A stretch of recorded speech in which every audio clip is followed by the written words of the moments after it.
तां जेको तांजो हिते आ न नालो पहिरियों न हुयो त हाणे 2-3 ॾींहं ये चिठियूं पढ़ां वेठी रात जो शांतीअ में। हाँ थोरो मां शांतीअ में पढ़।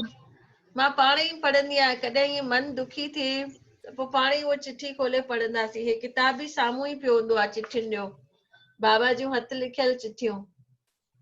अच्छा अच्छा।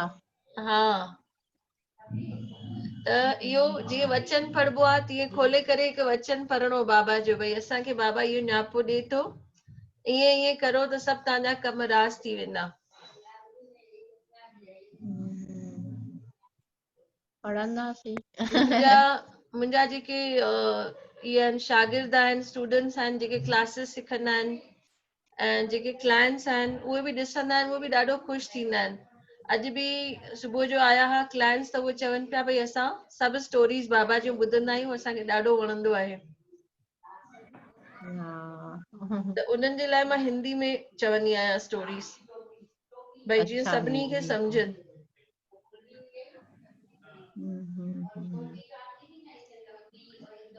हिकु उहा स्टोरी विधी, भई बाबा चवनि था अॼु खां वठी मां शिकायत न कंदुमि।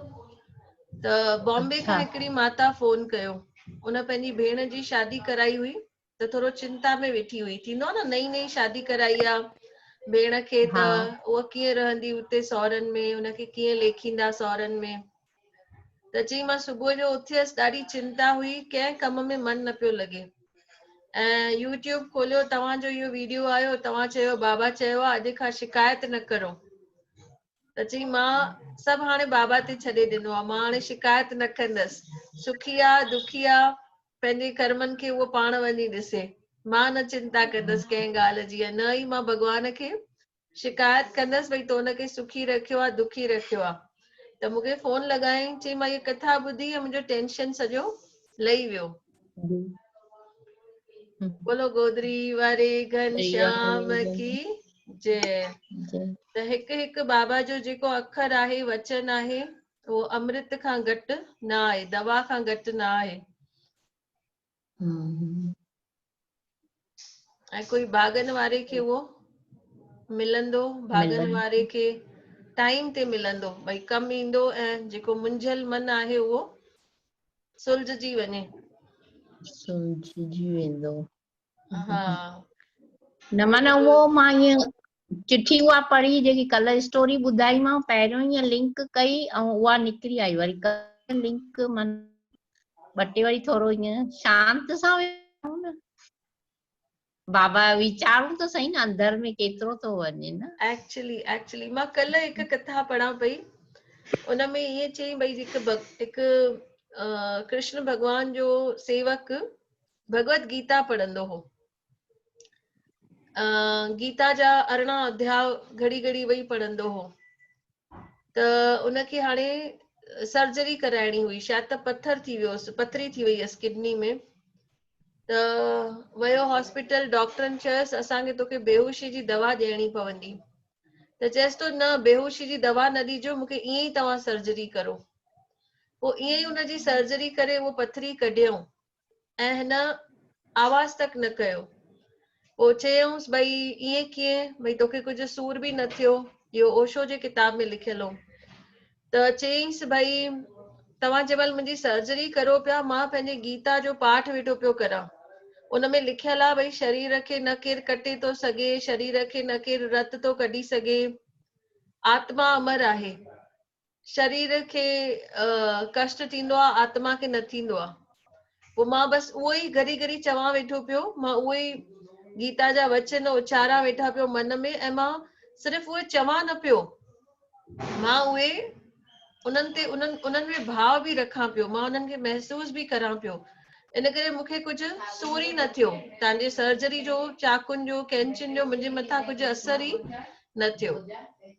उहे ॻाल्हि हाणे तव्हां चई, भई सिर्फ़ु पढ़ूं न, पर उनखे भाव सां हंडायूं बि। हा पढ़ंदासीं हंडाईंदासीं त माना त फ़ाइदो थींदो। थींदो न, जीअं माना लिखियल आहे न, हरिओम सतनाम वाहेगुरु, वरी माता पिता जो बि जिक्र कयो अथऊं, 4 ॿियूं ॻाल्हियूं कयूं अथऊं, उनखे बि वैल्यू, गुरूअ जो वचन बि खणूं ऐं उनजी पालना कयूं। उनते हलऊं बि वरी, उनजी हाँ बात हलऊं बि ऐं हर हिक न, चिठी में उन्हनि सभिनी खे चवनि था भई असां तव्हांजा दास आहियूं, भई दास तुंहिंजा हरदास दासनि जो। जा पंहिंजे पाण खे ई नथा दास चवनि आहिनि मां गुरु आहियां या मां कोई पौतल न। पीर आहियां, पंहिंजे पाण दीदी खे जेको इहो दास। नालो खणो था, जेको नालो वलीराम, जेको इहो सन्ना सन्ना हूंदा धोती पाईंदा हुया न? ये सन्ना न हुया एक्चुअली, ये रायपुर में हुया, हाणे वेझो ई गुज़ारे विया, अलॻि ये हाणे कोठीअ ई में। हाणे हा हा आया आहिनि, पिंपरी बि आया बाबा सां आहिनि, पिंपरी पुणे हूंदा असांजे हुया न? घर, असांजे घर हा रहिया हुआ बाबा सां। ऐं हुते सत्संग बि करे विया पिंपरी में। अच्छा बाबा था न वॾे बाबा सां? हा वॾे बाबा सां गॾु हूंदा हुआ। हाणे वेझो ई छा त शांत हा थी विया आहिनि न? मूंखे लॻे थो 2-3 साल थिया हूंदा या क्या हा हूंदा? ईअं कुझु 3-4 साल थिया हुननि चोलो छॾे, पर ॾाढी सेवा कयूं बाबा जी, पंहिंजे बाबा हथनि सां सेवा जी कराईंदा हुअसि बाबा, उन्हनि खे पंहिंजे हथनि सां सनानु कराईंदा हुआ बाबा खे, खाधो पंहिंजे हथनि सां खाराईंदा हुआ। इहे 2 भाउर हूंदा हुआ, पोइ हिकु वेंदो अच्छा दुकान ते, हिकु वेही सेवा कंदो हो बाबा जी, पोइ हिकु डे शिफ्ट में कंदो हो, हिकु नाइट शिफ्ट में कंदो हो। अच्छा हा ये 24 कलाक बाबा खे ड्यूटी ॾींदा ॾींदा हुआ। हुआ। हा हम्म, उन्हनि जे पुट जी बि स्टोरी अथव यूट्यूब में, उहो बि पंहिंजी स्टोरी ॿुधाई अथऊं उन्हनि। अच्छा उन्हनि जी कहिड़ी उहो तव्हां लिंक विझी अथव? मोकिलियांव थी हाणे, हा फेसबुक न व्हाट्सएप ते तव्हांखे लिंक मोकिलियांव थी।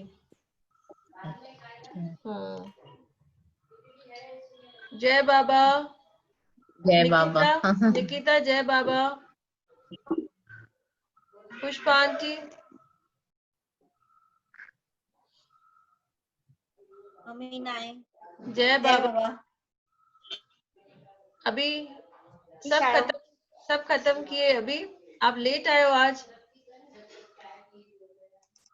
हाँ हाँ लेट हो गया, मम्मी बाहर गई है। अच्छा मम्मी बाहर गई है, पहले कनेक्ट किया, आप बोलो एक भजन। कनेक्ट किया तो हुआ नहीं। अच्छा अच्छा एक मिनट। बोलिए बोलिए एक भजन है ना। एक नई वो मधु पंजवानी भी आई है अच्छा और एक एक आशा भी आई है। हाँ हाँ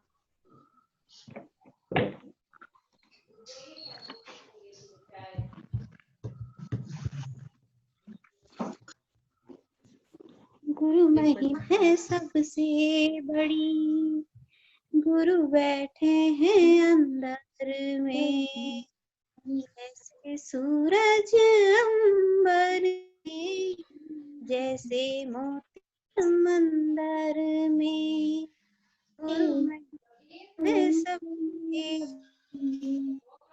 गुरु बैठे हैं अंदर में, जैसे सूरज अंबर में, जैसे मोती समंदर में, वो दूर नहीं मुझसे, मैं दूर नहीं उनसे, वो साथ में है मेरे, मैं साथ में हूँ उनके, प्रेम से संवरी मैं, गुरु ज्ञान से निखरी मैं, जैसे शाम पीतांबर में, जैसे चांद नीलांबर में, बिन तेरे है भगवन, लगती हूँ मैं सी, जैसे स्वाति बिना चातक, जैसे शाम बिना बंसी, तुम आए हो जीवन में और छाए हो तन मन में, जैसे फूल हो गुलशन में, जैसे रूप हो दर्पण में, गुरु महिमा है सबसे बड़ी, गुरु बैठे हैं अंदर में, जैसे सूरज अंबर में, जैसे मोती समंदर में। शब्द सुने पड़े हैं सब, कैसे गाऊं तेरी गाथा। प्रभु तेरे बिना अब तो एक पल न चल जाता। सांसों में समाऊं तुझे, अखियों में बसाऊं तुझे। जैसे हंस सरोवर में, जैसे घटा हो सन में। गुरु महिमा है सबसे बड़ी, गुरु बैठे हैं अंदर में। जैसे सूरज अंबर में, जैसे मोती समंदर में। जय बाबा। जय बाबा। आशा तव्हां चवंदा भजन? के आशा 3 है ना, आशा 3, थर्ड आशा। न त सुभाणे कंटिन्यू कंदासीं, सुभाणे 5 बजे। ठीक है। जय बाबा सभिनी खे।